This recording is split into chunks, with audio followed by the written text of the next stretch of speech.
Hello বন্ধুরা, welcome to only sports view. তো এই ভিডিওতে কথা বলো আবারও সুপার কাপ নিয়ে। তো সুপার কাপের বড় ম্যাচ 31শে অক্টোবর সন্ধ্যে 7:30 থেকে আবারও চিংড়ি ইলিশের লড়াই, যেখানে মোহনবাগান ইস্টবেঙ্গল আবারও মুখোমুখি হচ্ছে। তো সেই ম্যাচটা নিয়েই আলোচনা করব। তো সেই ম্যাচে দুই দলের লাইন আপস কেমন হতে পারে এবং এর পাশাপাশি কোন দলের সেমিফাইনালে যাওয়ার সুযোগ সবথেকে বেশি, তো সেই বিষয়ে আলোচনা করে নেব এবং এর পাশাপাশি এই ম্যাচের লাইভ টেলিকাস্ট নিয়েও আলোচনা করে নেব। তো ভিডিওটি সবাই শেষ পর্যন্ত দেখতে থাকো, আর চ্যানেলে নতুন হয়ে থাকলে চ্যানেলটি সাবস্ক্রাইব করে পাশে থাকা বেল আইকনটিকে অন করে পাশে থেকো।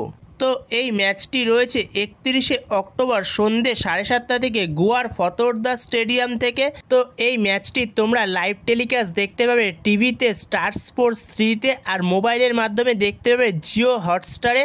তো এই হলো লাইভ টেলিকাস্টের আপডেট এই ম্যাচের।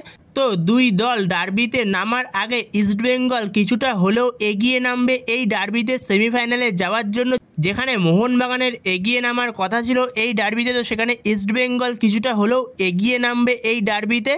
অবশ্যই ডার্বি কোনো টিমই এগিয়ে নামে না, ডার্বি সবসময় 50-50 ম্যাচ হয়, কিন্তু কিছুটা হলেও ইস্টবেঙ্গল এগিয়ে নামবে। যেখানে ইস্টবেঙ্গল শুধুমাত্র ড্র করতে পারলে ইস্টবেঙ্গল পরের রাউন্ডে চলে যাবে, সুপার কাপের সেমিফাইনালে চলে যাবে। কিন্তু উল্টো দিকে মোহনবাগানের কাছে এই ম্যাচটা ডু অর ডাই ম্যাচ, যেখানে মোহনবাগানকে ম্যাচটা জিততেই হবে। যদি জিততে না পারে মোহনবাগান যেতে পারবে না সেমিফাইনালে। তো মোহনবাগানকে অবভিয়াসলি ম্যাচটা জিততেই হবে, মোহনবাগানকে 3 পয়েন্ট নিতেই হবে এই ম্যাচ থেকে।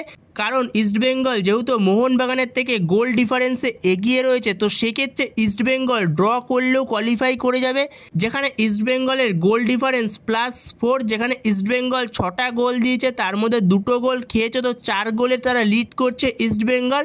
এরপরে মোহনবাগান 2 ম্যাচে 2টো গোল করেছে। তো মোহনবাগান কোনো রকম গোল খায়নি, কিন্তু 2টোই মাত্র গোল করেছে। তো সেক্ষেত্রে ইস্টবেঙ্গলের থেকে মোহনবাগান পিছিয়ে রয়েছে গোল ডিফারেন্সে। তো সেই অ্যাডভান্টেজটা ইস্টবেঙ্গলের কাছে রয়েছে, গোল ডিফারেন্সের অ্যাডভান্টেজটা।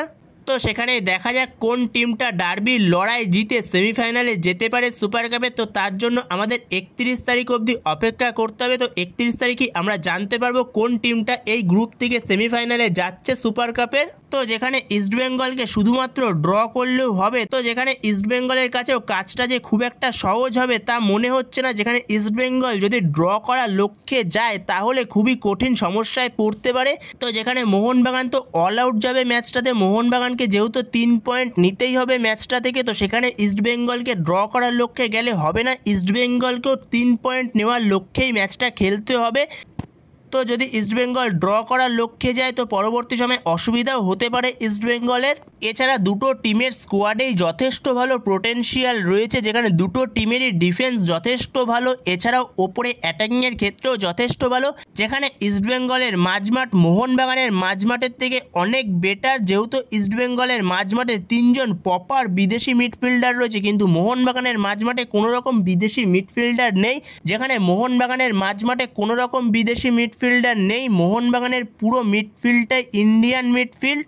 তো সেইখানে মোহনবাগানের থেকে কিছুটা হলেও মিডফিল্ডে এগিয়ে থাকবে ইস্টবেঙ্গল। তো প্রথমেই যদি ইস্টবেঙ্গলের কোচ অস্কার ব্রুজন সে মোহনবাগানের বিরুদ্ধে এই সুপার কাপের হাই ভোল্টেজ ম্যাচে কীরকম লাইন আপস নিয়ে যেতে পারে, তো সেই বিষয়ে যদি আলোচনা করা যায়, তো সেখানে ইস্টবেঙ্গল কোচ অস্কার ব্রুজন সে 4-3-3 ফরমেশনে যেতে পারে।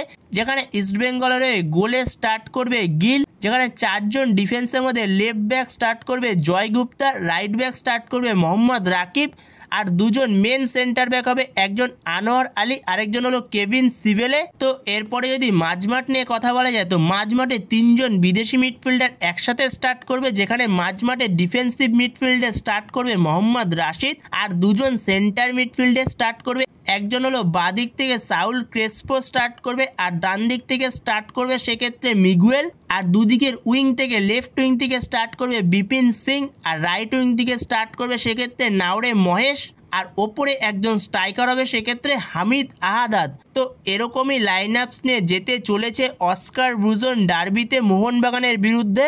তো এরপরে যদি মলিনা তার কীরকম লাইন আপস হতে পারে ইস্টবেঙ্গলের বিরুদ্ধে এই গুরুত্বপূর্ণ ডার্বি ম্যাচে, যেখানে মোহনবাগানকে জিততেই হবে ম্যাচটা। যেখানে মলিনা আগের দিন ডেম্পো এসসির বিরুদ্ধে কিছু পরীক্ষা নিরীক্ষা করার চিন্তাভাবনা করেছিল, তাই জন্য অনেকগুলো চেঞ্জ করেছিল, তো সেটা ক্লিক করেনি মলিনার। তো সেখানে এই ম্যাচে মলিনা হয়তো আবারও তার চেনা ফরমেশনে ফিরে আসতে পারে, যেখানে 4-2-3-1 ফরমেশনে সে আবারও এই ম্যাচে চলে আসতে পারে, যেখানে গোলকিপারে স্টার্ট করবে ভিশাল কাইত, যেখানে 4 জন ডিফেন্সের মধ্যে লেফট ব্যাক স্টার্ট করবে Subhashis Bose, right back start করবে মেহতাব সিং, আর মেন দুজন সেন্টার ব্যাক হবে একজন আলবার্তো রড্রিগেজ, আরেকজন হলো টম অ্যালডেট। তো দুজন বিদেশি সেন্টার ব্যাকে আবারও ফিরে আসবে মলিনা এই ম্যাচে। তো এরপরে যদি মাঝমাঠ নিয়ে কথা বলা যায়, তো মাঝমাঠে দুজন স্টার্ট করবে, একজন হলো আপুয়া, তো আপুয়ার পাশে স্টার্ট করবে অনিরুদ্ধ থাপা। তো এরপরে অ্যাটাকিং মিডফিল্ডার রোলে স্টার্ট করতে পারে সেক্ষেত্রে সাহাল আব্দুল সামাদ, যেখানে সাহালকে নম্বর 10 ইউজ করতে পারে এই ম্যাচে মলিনা। আর দুদিকের উইং থেকে লেফট উইং থেকে স্টার্ট করবে লিস্টান কোলাসো, রাইট উইং থেকে স্টার্ট করবে সেক্ষেত্রে মনবীর সিং, আর ওপরে একজন স্ট্রাইকার হতে পারে জেমি ম্যাকলারেন। তো এরকমই লাইন আপস নিয়ে যেতে চলেছে মলিনা ইস্টবেঙ্গলের বিরুদ্ধে এই হাই ভোল্টেজ একটা ম্যাচে। এছাড়া যদি মলিনা চায় মানবীর সিংয়ের জায়গায় সাহালকে ইউজ করতে রাইট উইংয়ে, তো সেক্ষেত্রে রাইট উইংয়ে সাহালকে ইউজ করে সেক্ষেত্রে নম্বর 10 হলে সেক্ষেত্রে জেসন কামিন্সকেও চাইলে স্টার্ট করাতে পারে।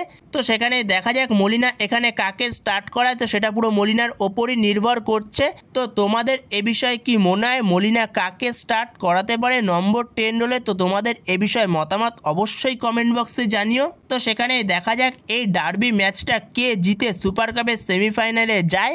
তো তার জন্য আমাদের 31 তারিখ অবধি অপেক্ষা করতে হবে। তো 31 তারিখে আমরা জানতে পারবো কোন টিমটা সেমিফাইনালে যাচ্ছে গ্রুপ এ থেকে এই দুটো টিমের মধ্যে।